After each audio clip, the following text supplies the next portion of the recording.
سحر جیسے ہی کمرے میں داخل ہوئی، کسی نے اسے پیچھے سے دبوچ لیا۔ اس سے پہلے کہ وہ چیختی، مقابل کا ہاتھ اس کے لبوں پر آتا، اس کی آواز دبا گیا تھا۔ سحر مقابل کی سخت گرفت میں پھڑ پھڑا کر رہ گئی تھی۔ کیا ہوا مسز؟ اتنی پینک کیوں ہو رہی ہیں؟ مقابل کی سرگوشی پر سحر کی آنکھیں مارے خوف کے پھیلی تھیں۔ وہ وہ یہاں کیسے؟ وہ تو جا چکا تھا نا؟ اس نے خود اپنی آنکھوں سے اس کی گاڑی کو جاتے ہوئے دیکھا تھا۔ سحر کی دھڑکنیں خوف سے تیز ہوئی تھیں۔ مجھ سے چھپ رہی تھی تمہیں واقعی میں لگتا ہے کہ تم میرے گھر میں مجھ سے بچ سکتی ہو؟ مقابل کے پر اسرار سے لہجے پر سحر باقاعدہ کانپنے لگی تھی۔ مسز سحر عالم، آپ اب میری ملکیت ہیں، اس لیے مجھ سے بچ پانا ناممکن ہے۔ وہ اسے مزید قریب کرتا، اس کے کان میں سرگوشی کرتا، اس کی آواز گم کر گیا تھا، اس کی باہوں میں بے سدھ ہو گئی تھی۔ سحر ایک یتیم لڑکی تھی جو کہ ایک یتیم خانے میں رہتی تھی۔ کالج میں ٹاپ کرنے کی وجہ سے اسے اسکالرشپ پر شہر کی سب سے بڑی یونیورسٹی میں پڑھنے کا موقع ملا تھا، مگر کچھ وجوہات کی بنا پر اسے اچانک ایک رات اپنی پڑھائی چھوڑ کر بھاگنا پڑا تھا۔ جس رات وہ اپنے ہاسٹل سے بھاگ آئی تھی، اسی رات اس نے ایک خاتون کی جان بچائی جو اسے سڑک پر بے ہوش حالت میں ملی تھی، جس کے بدلے میں انہوں نے سحر کو اپنے محل نما گھر میں اپنے پاس رکھ لیا، کیونکہ سحر نے ان کو بتایا تھا کہ وہ یتیم ہے اور رہنے کے لیے کوئی ٹھکانہ ڈھونڈ رہی ہے۔ سحر ان خاتون کی بہت مشکور تھی جنہوں نے نہ صرف اسے رہنے کے لیے ٹھکانہ دیا تھا بلکہ اس کے ساتھ نہایت ہی شفقت بھرا سلوک کیا تھا۔ سحر کو ان کے گھر میں رہتے ہوئے ایک ماہ ہو گیا تھا۔ گھر میں بس وہ خاتون اور ان کے شوہر تھے، اور وہ دونوں میاں بیوی نہایت نیک دل انسان تھے۔ باقی ان کے بڑے سے بنگلوں میں درجنوں ملازمین تھے جو اس بڑے سے بنگلوں کے پیچھے بنے کوارٹر میں رہتے تھے، لیکن سحر کو ان دونوں نے ہی اپنی بیٹی کی طرح رکھا ہوا تھا۔ اسے بنگلوں کے اندر ہی ایک بڑا سا کمرہ دیا تھا، وہ اس کی تمام ضروریات و اخراجات کا خرچ اٹھاتے تھے۔ ان کا ایک ہی بیٹا تھا جو کہ اپنے دوستوں کے ساتھ آؤٹ آف کنٹری کسی ٹرپ پر گیا ہوا تھا۔ سحر ان کے ساتھ کافی خوش تھی، لیکن اصل قیامت تو اب اس پر تب ٹوٹی جب ان کا بیٹا عالم شاہ ایک ماہ کی یورپ ٹرپ کے بعد واپس آیا، کیونکہ وہ کوئی اور نہیں بلکہ وہی شخص تھا جس سے بچ کر وہ یونیورسٹی چھوڑ کر بھاگی تھی۔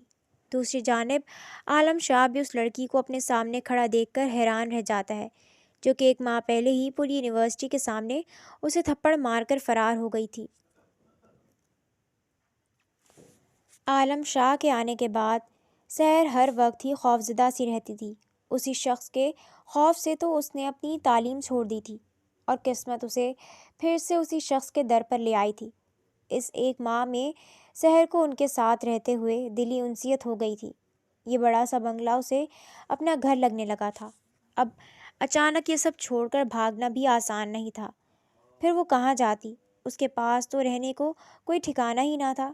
اس نے بمشکل اپنا دل مضبوط کرتے خود کو یہاں رہنے کے لیے تیار کیا تھا۔ پھر اس شخص کی جانب سے مکمل خاموشی بھی اسے ہمت دے رہی تھی کہ شاید وہ یہ سب بھول گیا ہو۔ اسے یہاں آئے ایک ہفتہ ہو گیا تھا، اور وہ شخص اسے ایسے نظر انداز کر دیتا تھا جیسے اسے اس کی موجودگی سے فرق ہی نہ پڑتا ہو، جس کے سبب سحر بمشکل خود کو سمجھاتی خود بھی خاموشی اختیار کر گئی تھی۔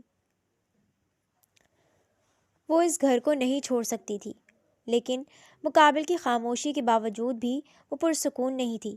اس کے دل میں ہر لمحہ ایک اندیکھا سا خوف حاوی رہتا تھا۔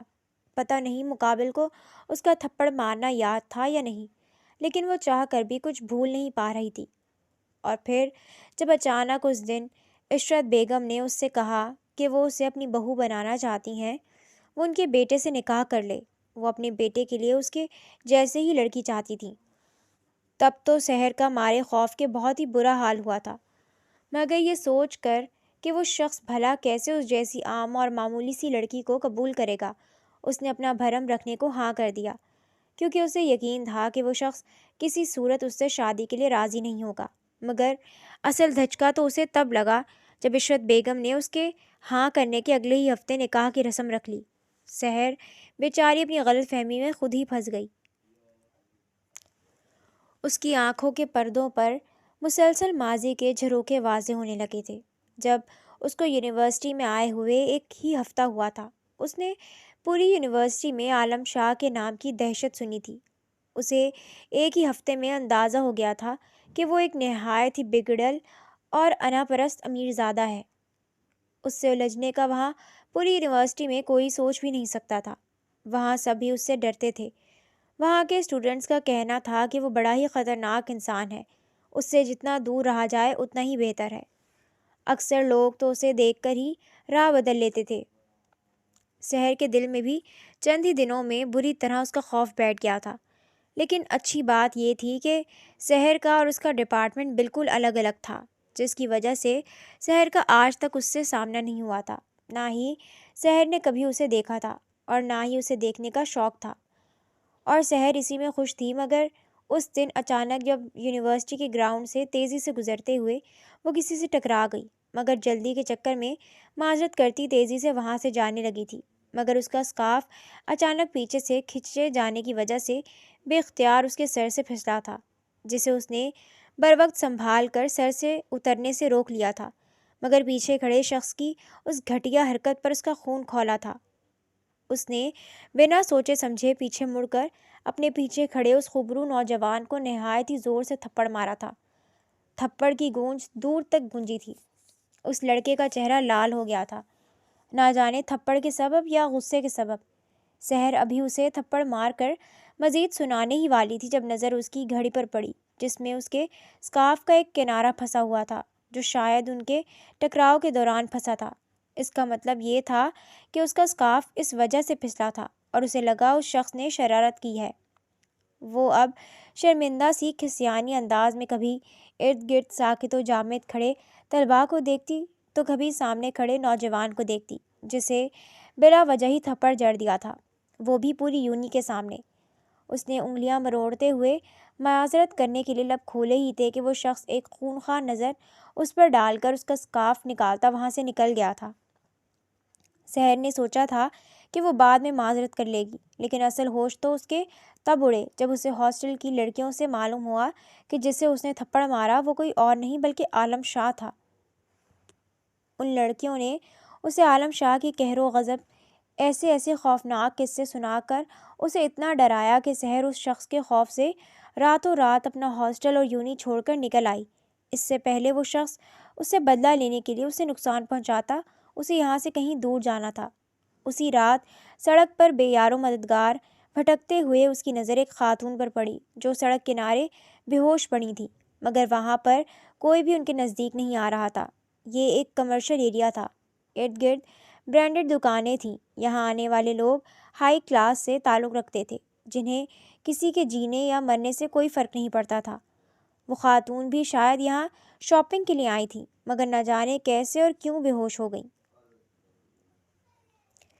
سحر نے گھبرا کر ان کو ہوش لانے کی کوشش کی، مگر انہیں ہوش نہ آتا دیکھ کر اس نے جلدی سے ریسکیو والوں کو کال ملائی، جنہوں نے فوراً ہی پہنچ کر ان خاتون کو ہسپتال پہنچایا۔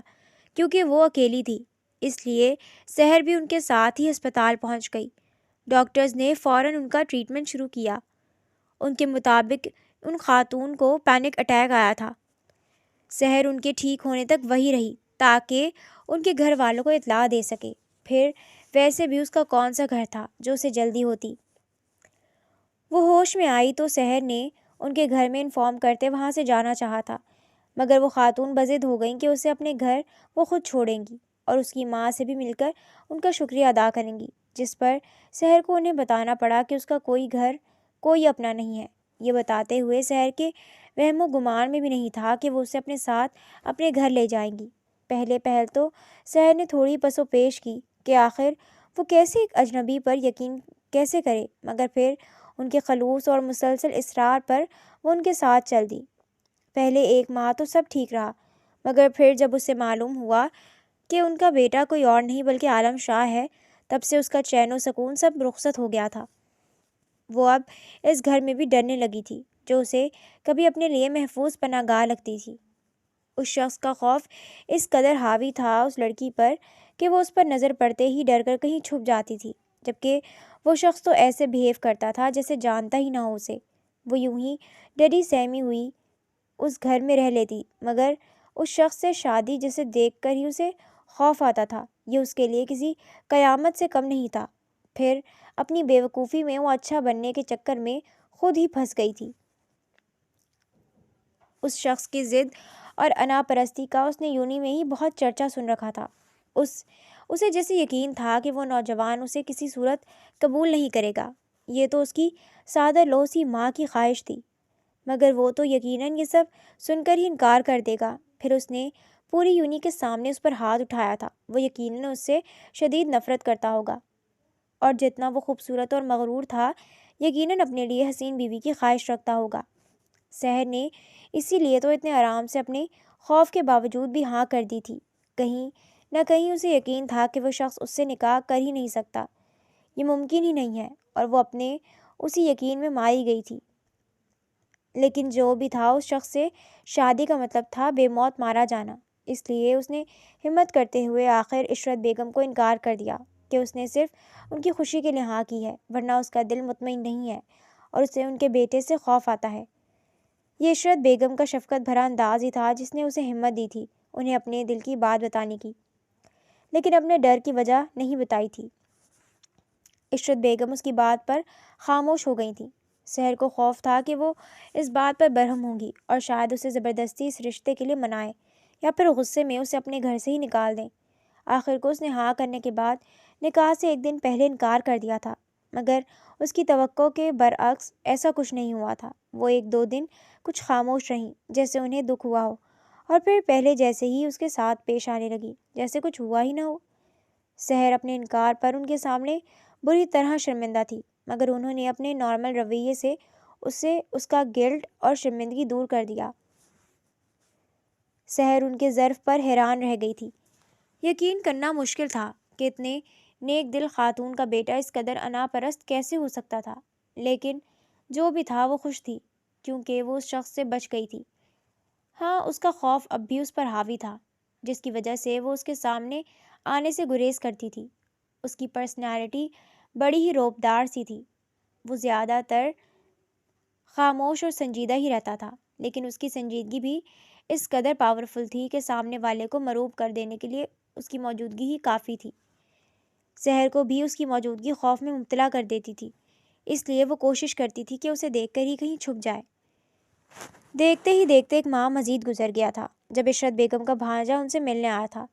وہ بہت ہی خوش اخلاق اور ہنسمکھ لڑکا تھا۔ سحر کے ساتھ بھی وہ بڑی نرمی و دوستانہ انداز میں اس سے پیش آتا تھا، جس کے سبب سحر کی چند ہی دنوں میں اس کے ساتھ اچھی دوستی ہو گئی تھی۔ وہ اپنے مغرور کزن سے بالکل الگ تھا، جو سیدھے منہ کسی سے بات ہی نہیں کرتا تھا، یہاں تک کہ اپنے کزن سے بھی بس سلام دعا کر کے اپنے کمرے میں بند ہو جاتا تھا۔ وہ ایک ہفتہ یہاں پر رہا تھا اور سحر کا اس کے ساتھ کافی اچھا وقت گزرا تھا۔ اس کے واپس جانے کے چند دنوں بعد ہی عشرت بیگم نے اسے اب کی بار اپنے بھانجے سے شادی کی بات کی تھی۔